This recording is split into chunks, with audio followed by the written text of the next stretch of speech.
Okay.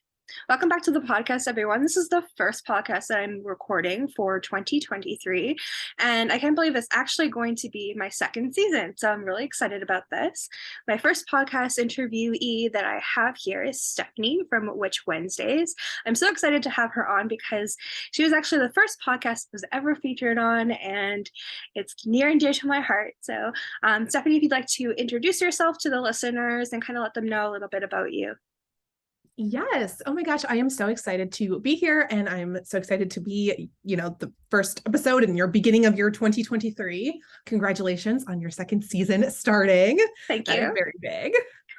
So for your listeners, I am Stephanie. I am the host of the Witch Wednesdays podcast. So I have been doing that since 2020, which just seems like forever ago now. But it is a weekly podcast that comes out every Wednesday. And I have gone over so many topics, as you can imagine, having been around for that many years. There are lots of episodes to catch up on, but I started with sort of beginner, getting your feet wet witchcraft, going over all of the basics. And then I get into a little bit more, I would say, complicated witchcraft practices. And then I started interviewing other witches about just their practice, where they've been in life, how they got to where they are, because there are just so many different practices out there and so many different paths. So I love doing it. I've had so much fun, and I have grown so much in the last couple of years, and it has opened my eyes so much to the other sort of paths and things that are out there. So I love doing that, and I hope that you will come over and listen if you've never been by before. Yes, I definitely suggest, if you've not heard of Witch Wednesdays, definitely go check it out. I've been listening since the beginning of the show being aired, and it definitely is something that felt like a little place for me to visit once a week, that felt like a little bit more like home for me. So it's just a comforting thing to put on at night before bedtime. So definitely check it out, especially if you're new into exploring different topics in witchcraft and paganism and spirituality in general. It's just a really great intro. It gives you a lot of solid topics to look into and start exploring for yourself. So let's see here. Interview with a hearth witch. I would believe that that's what you still resonate with, right? I do. I have sort of been all over the place, I would say, since the beginning of my practice, because I started practicing back when all like books and topics available were Wiccan based. Mm-hmm. And the only thing that's sort of like held true since then is that I am not Wiccan and I don't do any sort of deity work or worship. But other than that, my practice has sort of been all over the place. But one thing that has been holding true for the last couple of years is that I would consider myself a hearth witch, because everything that I do is sort of focused on the home and the people and animals that live within it. So I do consider that sort of the basis of my practice. And then I kind of like venture out from there. Okay, awesome. Well, then you and I are very similar in that way, where I was introduced to spirituality as a construct through Wicca, and I was like, this is the thing for me. And then a year and a day later, I'm like, this is not for me. I like to have free reign when it comes to cursing, hexing, and many other things. So it's funny how a lot of people get dove into that, because it's such a great idea for spirituality when you get into it, and then you're like, maybe it's a great basis or jumping off point, but it's not quite the right thing for me. Completely agree with that. Oh yeah. And I think that's where a lot of us sort of started, because a lot of the books that were first available, like whether they said outwardly or not, they are all Wiccan based, and like there's just a lot of Wiccan constructs and beliefs in there, even if they don't outwardly use that word. That's sort of where all of the books in like the 90s and very early 2000s were sort of based around, and that's kind of all we knew and had back then. So the last couple of years have been like a whole new world of like books and topics, and people recognizing that witchcraft itself is a totally separate practice that doesn't have anything to do with Wicca if you don't want to. And I love everything about that. I read everything I can get my hands on. Oh, I'm so excited, actually. I'm glad that you said that. If you have them offhand, I would love any like book recommendations for any topic at all. But I just like went a little bit crazy the other day, and I was in Indigo and they had a huge sale and ended up picking up a bunch of books, including Ella Harrison's books. So I'm really excited Oh for my that gosh, one. love her. She's the sweetest. Me too. Um, yes, I have a ton of book recommendations. So let me start with, I've got, I think, 3 or 4 literally sitting next to me right now. Oh, awesome. So let's start with those because those are obviously favorites. So the first one I have here is Protection Spells by Erin Murphy Hiscock. Love this one. It is literally an entire book of protection spells. And I feel Ooh. like that's something that's included in a lot of beginner books because that is something that you should, learn and work on right at the beginning because it's, not just people trying to hex you, but it's just protecting your own energy. There are people out in the world that you could like pass by in the grocery store that have very negative vibes and they don't even Yeah. know that they're giving that off. So it's just about like protecting yourself and your energy. But this book is completely focused on it from beginning to end, all kind of protection spells for yourself and travel and your car and your pets and your loved ones. And I love everything in this book. I have, let's see here, about 20 to 25 pages flagged of different spells in this one. So that is a definite favorite. A relatively new favorite that I have sitting here is Hearth and Home Witchcraft by Jenny Blonde. And she is the host of the Comfy Cozy Witch podcast. And she is fabulous. She is such a lovely person, so kind. And her podcast is a great one to listen to as well if you've never been over there. But she just came out with this book in the fall. And if you are, Hearth Witch like you and I, like this is such a great resource, all kinds of just like talking about hearth magic in general and sort of what that means, and then lots of spells and recipes throughout. So absolutely love that one. Question. Just because I did pick up a Hearth book. Is that the one that has like a streamer across it? It looks like there's herbs hanging on it. Oh, across the top? Yeah, Yep, that is it. that's the one I Did you get got. it? Yes. I Oh my just gosh, grabbed love it. it. I didn't even Oh look my at gosh. the author, but yeah, I'm excited. Oh yeah. Oh, you're totally gonna love it. Yep. That is. I was just looking at the cover. I was like, yep, there it is. And then it's got like a kitchen scene on the front. It's got like Yeah, pots and pans and stuff. I'm like, yeah, oh yeah, you're gonna love. Oh, I'm so excited that you have that. You are gonna enjoy that a lot. It's gonna be right up your alley. perfect. And let's see what else I have sitting here. So the other one I have sitting here that I love, and I will say is not for beginners, is Utterly Wicked by Dorothy Morrison. And like you said, that you are perfectly comfortable with cursing, hexing, jinxing. So am I. And that is what this book, the subtitle on it is Hexes, Curses, and Other Unsavory Notions. Oh, So God. I love this one. It is right up my alley. But again, it's not something that I recommend for beginners just because there's like a lot of basic skills that you have to know before you sort of jump into that kind of magic. But she is a great author, and it's like written, it's so funny, like her tone of voice and the stories that she tells is just, they're absolutely hilarious. So I love that as a resource as well. So those are the 3 that are like literally sitting within reach right now. So obviously I've been referencing them a lot. That's so exciting. Okay, I'm adding those to my book pile, the 2 that I don't have. I'm so excited about this. I'm doing a whole entire video on Witch Hall that I got for like Yule, so I'm very excited. Oh, yay. Oh, I'm excited for that. Can't wait. I want to see. I love seeing what everybody else is like reading, what they got, because I spend so much time in witchcraft stores and reading witchcraft books, checking them out from the library. And still, every time that I like haul or like recommendation, I'm like, nope, never heard of it. Now I got to go back. I gotta go. I feel like I don't know what it is, but for a lot of like spiritual people, we have this affinity with bookstores. Like, I love the smell of books, and like especially if you have like an older bookstore, I cannot leave to save my life. I get dragged out every time with about 40 books.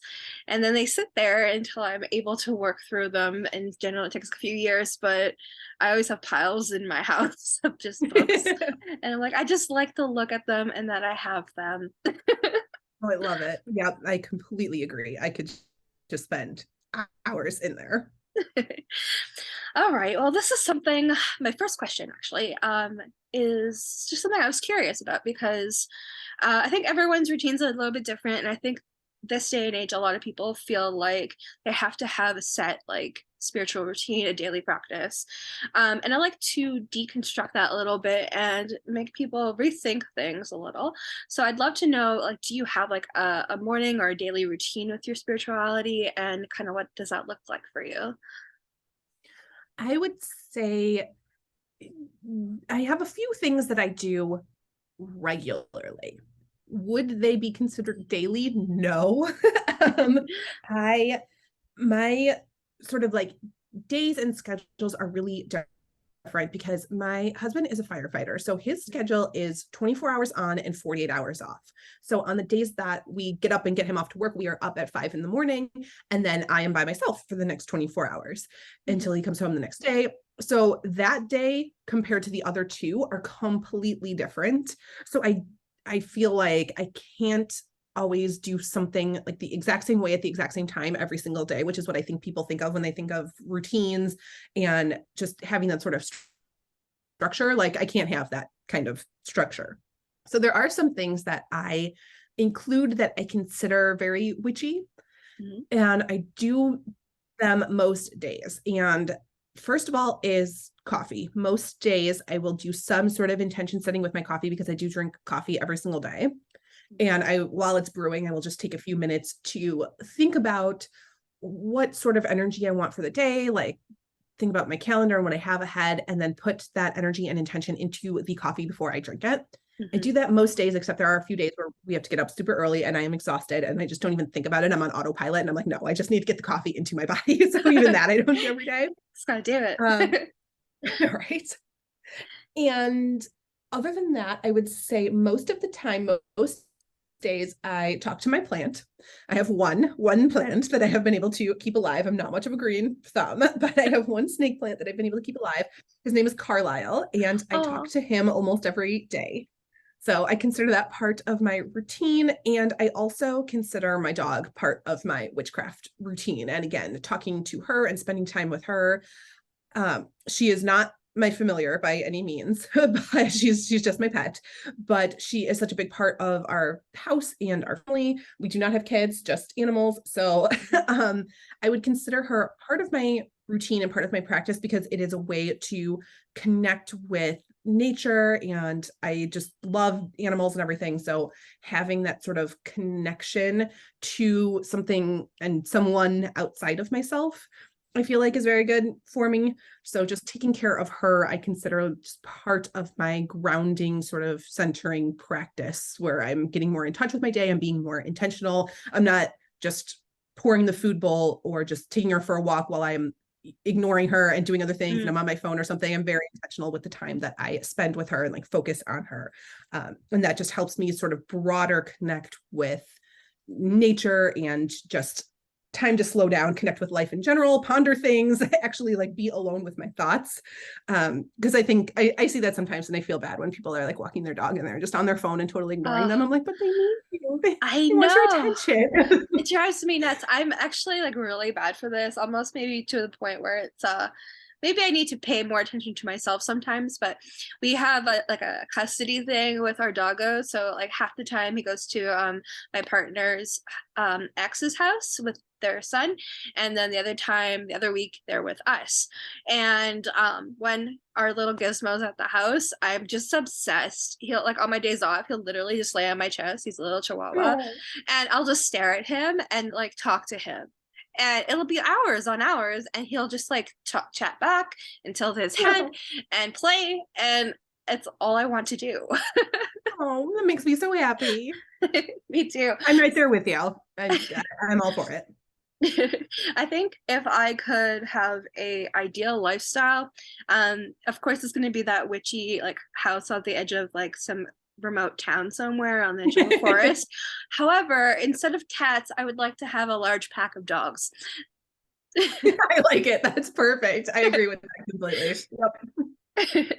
I'm glad that you said that your routines are sometimes intermixed and they change as your days change, because I feel like there's such pressure in the community, at least when you're first starting out. People feel like you have to have a set routine, otherwise you're not practicing correctly, and I just don't agree with that. And it's something for me, mine changes based on my current goal and manifestation.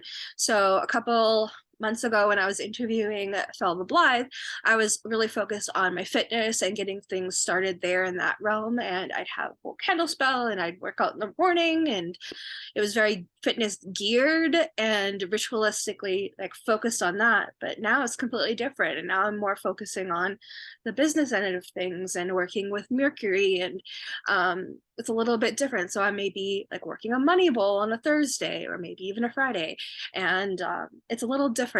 It doesn't mean I'm going to be doing something every day, but I am focused weekly on my specific goals.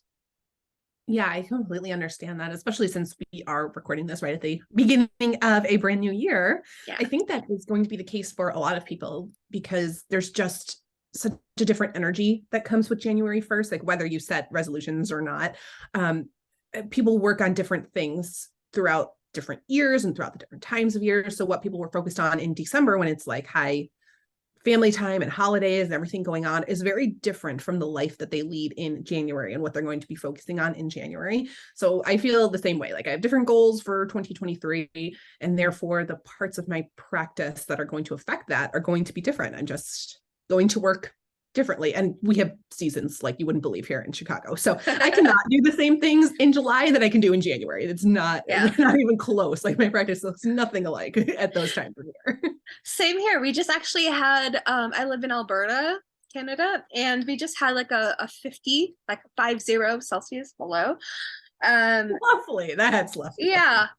We went from like a heat dome thing where we're all going to cook to death in the summer. And now we're like record lows. And I was like, I just want to like grab everyone from outside and pull them inside. I'm like, let's just cancel the week. Let's just watch movies and hang out. Yep. Completely agree. Okay, yeah, so I was curious, since everyone's hearth craft is different, since everyone's home lifestyles are different, what would you say is your favorite part of your spirituality when it comes to your witchcraft? Ooh, Could be like it could be like a spell or a ritual or a thing that you like to do in a meditation, with anything like that. Oh my gosh. I have a lot, so I don't know how I'm going to narrow it down to a top 3 or 4.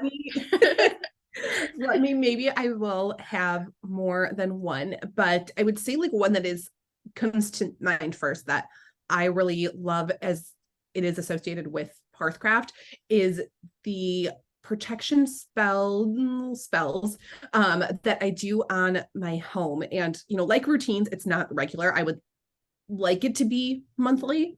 However, I feel like that just doesn't line up with my life. And like, there are some times like, I feel like, during holiday season, when I have like so many more people coming through our house, I need to do protections more often than say like January, February, March, where like nobody is over and it's like nobody's coming through and like the, energies of my house are not changing. I don't need to do protections as much. So I don't, put that like monthly set on it, but I do have a ritual sort of that I like to do because I feel like a lot of my spellcraft is very quick. And I like to just spend a few minutes doing things, but occasionally I do like to have rituals that are longer in time, that require more correspondences and things. And setting protections for the month on my house is one of them. And that is where I will actually sit down at a dedicated witchy space, which is my desk. It's not really an altar, it's like a working desk. Yeah. And I will set up candles. I will set up sort of whatever I want that is going to be corresponded with like the protections that I think I need for like that upcoming month on our house. So different types of crystals, different candle colors. I will have different herbs around. I will, light different herbs and things. So there's different scent, depending on all of that. And I will create a salt bowl. I keep a salt bowl in our main living area. And I will put different herbs and crystals in that every month to sort of refresh that. And salt then picks up any of the like the negative energies that follow us in from the outside. I will do that. And then I also cleanse and reset. I have crystals. I'm a big crystal fan. So I have crystals in almost every single room, like a bigger piece that goes along with like the energy and intention of that room. So I sort of reset those month to month and like cleanse them out and then reprogram them. So it's just like this time that I get to sit and dedicate to my craft. And then I love the way my house feels afterwards. It's just this like homey, protected, quiet, like calm feeling that I'm like, I just want to bask in this. Like that is like what being a hearth witch is. Like it's just this like perfect reset to my home. I'm like the same way when I do my fuming for my house. It's my favorite like ritual that I do. And I just learned this recently. It's a indigenous practice where they use herb bundles of different sorts, and they put like, it's basically like layering on top of layering of cleansings. Um, so it's really nice to can program each room based on your intention. It's almost like putting a different like infusion blend in each room. So like my bedroom is more of like a calm, like relaxed space, but has passion in it and creativity because I like to read and draw in there. And then my workspace, which is my ritual room, has a little bit more of like, it's a weird vibe. It feels a little bit more like outer space. I love it. It's a weird description, but it's interesting because you can like reprogram it. And then my stepson, I programmed that room for like a space of grounding and calmness because he does move houses quite a lot between our family members. So when he is at home in his room, I want him to feel like more grounded, because I know what that is like, bouncing back and forth, and you can kind of feel like, where am I going next? But yeah, it reminds me of that a lot, and I want to get some larger crystals now because I only have small ones. I know, it's so tempting, right? They're just so pretty. I know, they're beautiful. I'm like, it's also home decor. It's not just a rock, okay? It could That's be for, exactly what I tell people to justify it. yeah, it's fashion for my home, okay? Exactly. Awesome. Okay, what are some of your other ones that you really enjoy? I have kind of all across the board. So I have ones related to kitchen magic that I love. I enjoy cooking as long as it's on my own terms. Yeah. Like, I mean, I like, my husband and I have very different styles. I like following recipes. So I'm much better at baking than I am at cooking. Like I don't like just like throwing things in and tasting it and see how it goes. And like that's what he enjoys. I'm like, no. I need structure, I need routine, I need to follow a recipe exactly. Yeah. So I love baking. That is always witchcraft to me. I don't think I ever spend time baking where I don't incorporate witchcraft into that, where I'm not drawing sigils, well, not putting like the intention into it. That is always witchcraft to me. And that's always with the end goal of whoever is going to be consuming, that food and sending sort of like positivity and happiness to them. And that is a way that I show love to, family, friends. And then also I'm able to incorporate like my witchy side into that. That is definitely another favorite of mine. And I think that's like an easy way for beginners to incorporate it because there really are no rules to kitchen magic. It doesn't have to be super complicated. You do not need to be making stew in a cauldron like over an open fire to be like considered kitchen witchcraft. It really is just like basic. Like you can just put a pie crust in and draw like a sigil of protection into the pie crust, put all your fillings in, bake it like you're done. That is like kitchen witchcraft.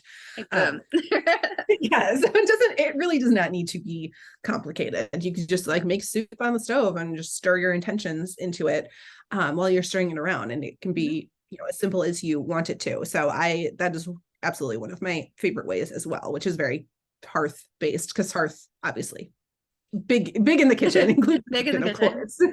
Yeah. That's something I want to get more into. I actually I don't know, I think I mentioned it on my YouTube channel like over a year ago, where I was like, I'm so excited to start like a kitchen potions or whatever thing on my channel. And I was like, I'm going to be baking and doing potion, like things that you can eat and put into your food that are also spell work based. And I'm like, I'm going to get into that. And then I just never touched it. But I really do.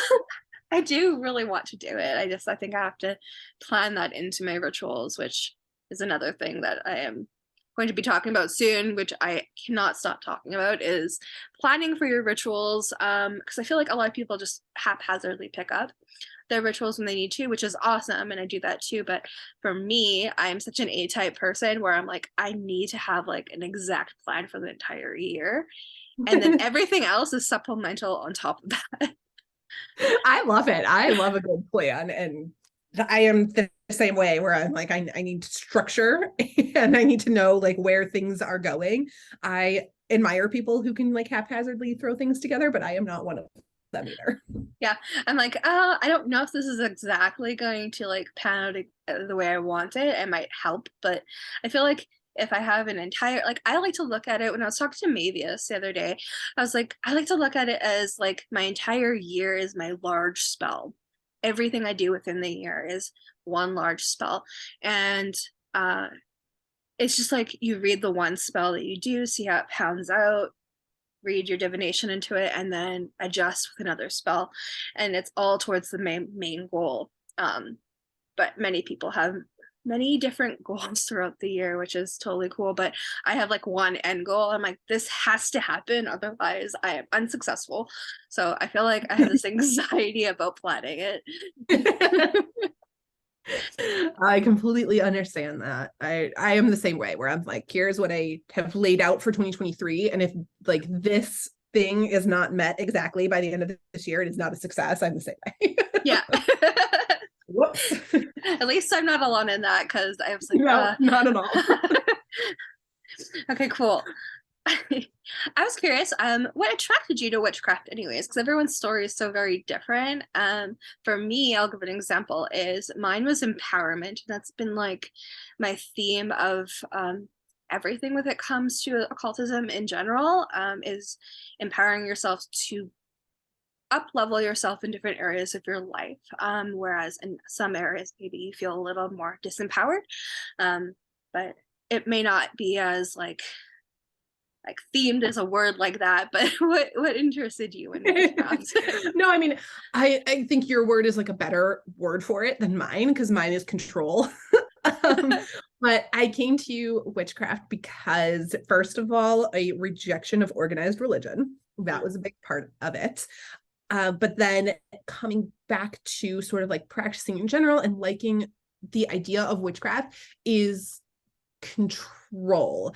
And I guess empowerment is a better word, but I like feeling that I'm not just like leaving my goals and things like to like the whims of other people, or, you know, the ebbs and flows of the tide. Like I am in control when I do a practice. So I picked it up again when I was in law school and towards like the end of law school, and that is passing the bar exam and getting a job. And I was like, no, I need to have some more control over this, because I did graduate during the recession. Yeah. And it was like, well, you're just like not going to get hired, and like this is just not like a good time. And I'm like, okay, well, I need to do something then that has like a little bit more control over, you know, what is going to be happening. So I needed something that I could like just sort of do in my day-to-day that would help me study, that would help me pass the bar, and then would help me get a job. And I was like, I'm not just going to leave that up to like a resume and employers. Like there needs to be something more in there. And so for me, it really was a sense of control that like, okay, I'm doing this spell because it will help me focus. It will help me study. And then I'm doing this spell because it is going to make me more attractive to an employer over any of the other, you know, students that are graduating at the same time. Like mine is going to stand out above like, you know, other people. So it will help me get this job that I want. So that is really why I came back to it in the first place. It was just, I need some sort of level of control over things in my life, because that is who I am as a person. I'm so similar in that way. I was just like, I need to have like a guarantee for sure. Yeah, I feel like your word empowerment is a little better. I'm like, I need to be in control. But you know, control is good too. I don't feel like it's a negative word. I feel like it could be almost like a royal energy, you know. The Empress, you're in full control of everything. That's where I'm going with that. Okay. So I was wondering, for anyone who's looking into like hearthcraft, is there any advice you'd have for them through your years of experiences of trial and error and um like things that you would advise someone to look into, or maybe things that maybe you thought were necessary but maybe weren't? Anything like that? Yeah, of course. Okay, well, first, like necessary that aren't is that you don't need tools. No matter what I say about like salt bowls and crystals, like you don't actually need that to be a hearth witch and to practice hearthcraft. So don't feel like you have to jump in and buy anything if you don't already have it. Like don't do that, because the more you develop your craft and your practice, the more you're going to realize that it is so different from what anyone else has told you or recommended. So you are going to find what you actually need as time goes on. So no need to rush into that. And I would say my biggest piece of advice is to spend time in your space to get to know the house or apartment or wherever, just a room, wherever it is that you're at, because every space is going to have different energy and start at a different space. So I believe in animism, and that is just the idea that everything has its own energy, whether you consider that, you know, a spirit of some sort.